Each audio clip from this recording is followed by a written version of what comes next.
You and 9 members of the House Judiciary Committee are now demanding a hearing about the situation at the southern border. First of all, I'm just wondering, have you gotten any response yet? No, we've gotten bupkis, Rob. That doesn't really surprise me too much. This is the subcommittee on crime and homeland security that I'm the ranking member on, and every member of our side wants to have this hearing so we can get to the bottom of this. Because the American people are being told lies, or there's silence on the part of the other side. When they say that there's no crisis or it's just a challenge, then how come you're busing people up to the Dallas Convention Center because all the facilities are filled? Yeah, you know, Joe Biden, he was in the Senate for, what, more than 40 years. He was vice president for 8 years. There is no more Washington insider, Washington creature than our current president. My question is, how did he completely miss that undoing a Trump policy at the border that was working would end up with something like this, less than 60 days into his presidency?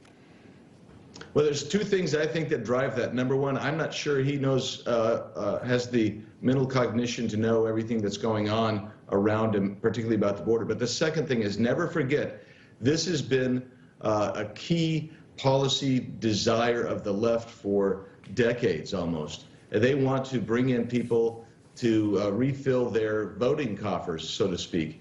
This is an open border policy. It's an open border administration. He campaigned on that. He's just, you know, politically, I'd say they're tone deaf, except for I think they don't really care. This is what they wanted, and this is what they're getting. You mentioned that. Do you think the president is having some cognitive issues? Yeah, I do. I mean, yesterday he called Kamala Harris President Harris. Yep. He can't seem to do anything without a teleprompter. And when he was asked about this just a week ago, as he's going off the stage, you know, he says, yeah, we've got a solution, God willing. I'm not sure he knows really what's going on, and he needs to get down to the border to check it out, that's for sure. Yeah, and interesting, he called her president and then never corrected himself. I think that right. I know I would correct myself if I made a mistake like that. We have some updated numbers for you. This coming from officials in Texas and the Border Patrol. 1 child is crossing the border every 2.5 minutes right now as we speak. We know that more than 500 unaccompanied minors are coming across the border every day. Those were the numbers 2 days ago. Those numbers have swelled as well. You introduced a bill this week to try and stop that problem. The bill would basically require migrants to apply for asylum in their home countries, as was the case when President Trump was in office. How important is it that we get that bill passed?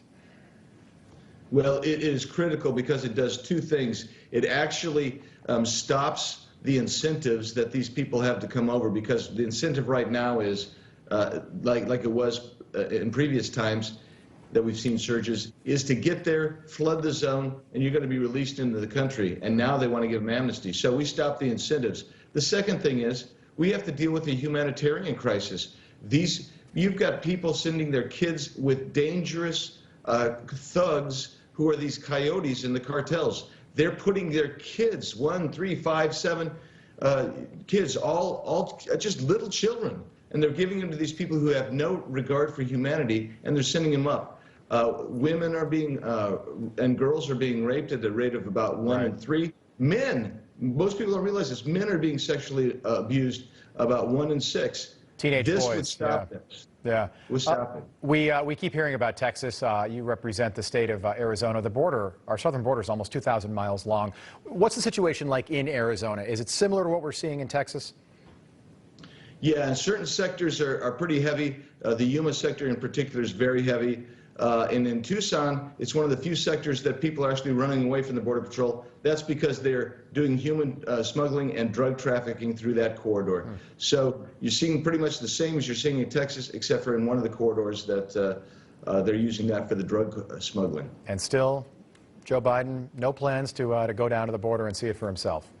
Unbelievable. All right, Congressman Andy Biggs, we appreciate you coming on with us. I enjoyed the conversation. Come back and see us.